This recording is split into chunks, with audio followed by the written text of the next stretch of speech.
Cara pelatih Elkan Bagot tarik perhatian Sintayong.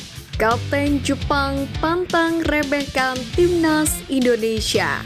Rival Timnas Indonesia pilih main di turnamen sendiri. Simak informasi selengkapnya hanya di Garuda Space Update.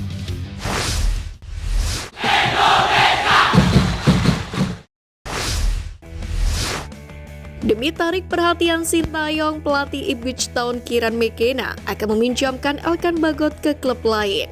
Dengan menyekolahkan Elkan Bagot ke klub lain, bek 22 tahun ini akan mendapatkan menit tampil yang jauh lebih banyak ketimbang bertahan di Ipswich Town. Dengan opsi tersebut, Elkan Bagot disinyalir dapat kembali masuk radar Sintayong.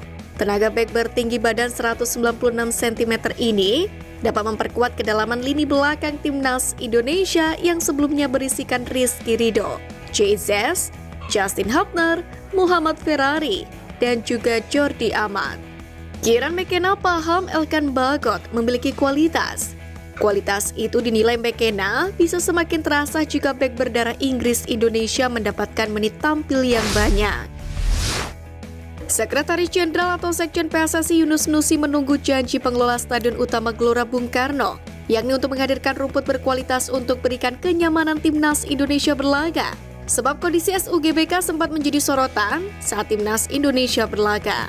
Saat ini SUGBK sedang berbenah diri menjadi lebih baik menyikapi kritikan yang datang. Yunus Nusi pun mengatakan PSSI memang intens berkomunikasi dengan Pusat Pengelola Kompleks Gelora Bung Karno atau PPK GBK. Dia menilai pengelola ada niat baik, pengelola untuk memberikan kenyamanan untuk Timnas Indonesia. Ketum PSSI Erick Thohir menemui Kepala Polisi RI atau Kapolri Listio Sigit Prabowo bersama dengan PT Liga Indonesia Baru untuk membahas kalender Timnas Indonesia hingga Liga 1 untuk 3 tahun ke depan. Melalui unggahan Instagram pribadinya, Erick Thohir menegaskan bahwa saat ini PSSI dan PT LIB bersatu. PSSI dan PT LIB sebelumnya mengaku sudah menyiapkan kalender Timnas Indonesia dan Liga hingga 3 tahun ke depan.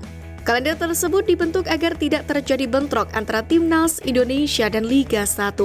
Hal ini karena sebelumnya setiap Timnas Indonesia berlaga selalu ada bentrokan antara klub dan PSSI hingga pelatih. Bahkan tak sedikit yang enggan melepas pemainnya ke Timnas Indonesia karena bertepatan dengan kompetisi Liga 1 yang masih bergulir. Rumor soal pemain keturunan yang akan datang membela Timnas Indonesia semakin santer.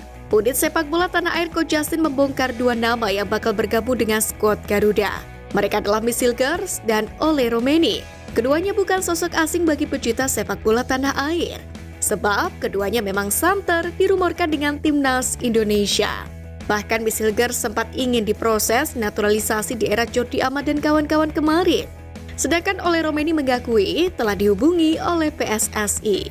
Mungkin yang gue dengar Miss Hilgers akan gabung, Ole Romeni akan gabung. Gue nggak tahu lagi siapa. Kita tunggu saja, kita beri kepercayaan kepada Sintayong. Dia tahu pemain apa yang dia butuhkan. Kita lihat. Ungkap Coach Justin. Kapten Timnas Jepang Wataru Endo bertekad melanjutkan performa bagus di Liverpool yang bisa berimbas kepada penampilannya di tim nasional. Sebab Jepang bakal satu grup dengan Timnas Indonesia di ronde ketiga kualifikasi Piala Dunia 2026. Skuad Jepang saat ini sempat menantang Timnas Indonesia pada laga terakhir fase grup Piala Asia 2023. Tim berjuluk Samurai Biru itu sukses mengantongi kemenangan 3-1 atas tim Garuda. Sayangnya, Jepang terhenti di babak perempat final. Meski begitu, Wataru Endo tidak menganggap perjalanannya mereka tidak akan mudah. Pasalnya kualitas tim-tim Asia sudah meningkat, sehingga Jepang wajib waspada. Selain itu, Wataru Endo berambisi untuk menembus kegagalan di Piala Asia 2023 kemarin.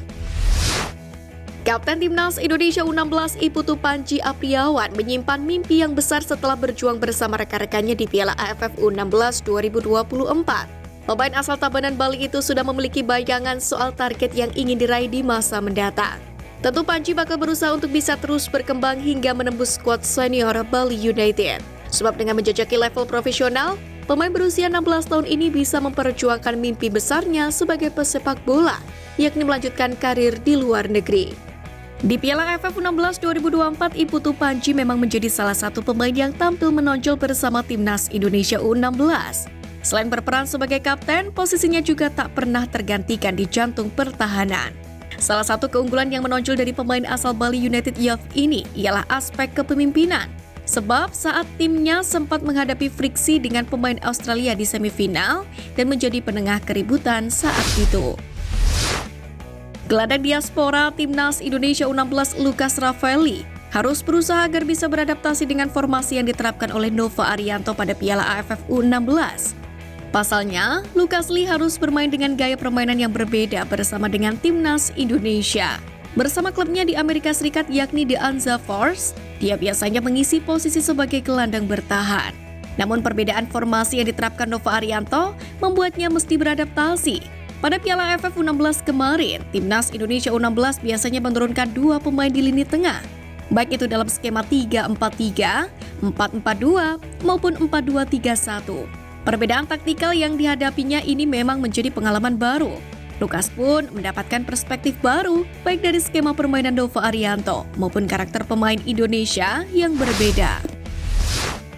Timnas Malaysia dan Timnas Thailand memilih untuk bermain di turnamen sendiri setelah gagal lolos ke putaran ketiga kualifikasi Piala Dunia 2026 zona Asia seperti Timnas Indonesia. AFF mengabarkan bahwa Federasi Sepak Bola Malaysia atau FAM telah mengumumkan akan menggelar Merdeka Turnamen 2024. Merdeka Turnamen adalah turnamen yang sudah berlangsung sejak 1957 atau 67 tahun yang lalu untuk menandai hari kemerdekaan Malaysia yang jatuh pada 31 Agustus. Sementara itu, Thailand bakal menyelenggarakan Kings Cup 2024 pada 10 dan 15 Oktober dengan mengundang Tajikistan, Timnas Suriah, dan Timnas Filipina. Kings Cup sendiri sudah dimulai sejak 1968 atau 56 tahun yang lalu. Timnas Indonesia sekali keluar sebagai kampiun pada 1968 yang menjadi edisi perdana. Ketika Malaysia dan Thailand turun di Merdeka Turnamen dan Kings Cup 2024, Timnas Indonesia akan berkancah di putaran ketiga kualifikasi Piala Dunia 2026. Jens Raven digadang-gadang bakal jadi bom berharapan baru Timnas Indonesia. Raven seperti diketahui sudah resmi menjadi WNI pada Kamis 27 Juni kemarin. Menurut Ketua Umum PSSI Erick Thohir, Raven bisa menjadi pelapis Timnas senior yang dilatih oleh Sintayong. Salah satu media Belanda, Hecklen Football, bahkan mengakui bahwa Raven berhasil mewujudkan cita-citanya untuk bisa membela tim merah putih. Menariknya, ulasan media Belanda itu disebutkan soal sosok ayah Jens Raven, yakni Bjorn Raven. Dari penelusuran, ayah Jens Raven memiliki karir sepak bola sebagai seorang striker. Diketahui ia sempat menimba ilmu sepak bola di PSV U19 pada 1992. Bjorn bergabung di tim PSV sampai dengan 1995 dan pindah ke FC Zwolle. Sayangnya, karir ayah dari Jens Raven hanya berkutat di klub-klub kecil Liga Belanda. Namun ia ternyata pernah satu tim bermain dengan legenda Belanda dan AC Milan, yakni Clarence Seedorf. Diketahui Bjorn Raven pernah memperkuat tim U15 Belanda. Di tim muda Belanda itu, ia diplot sebagai penyerang sementara Seedorf menjadi winger. Sekian Just Flash kali ini Sobat Garuda, mari terus dukung perjuangan Timnas Indonesia. Nantikan News Flash Edition dari Garuda Space selanjutnya. Terima kasih dan salam olahraga.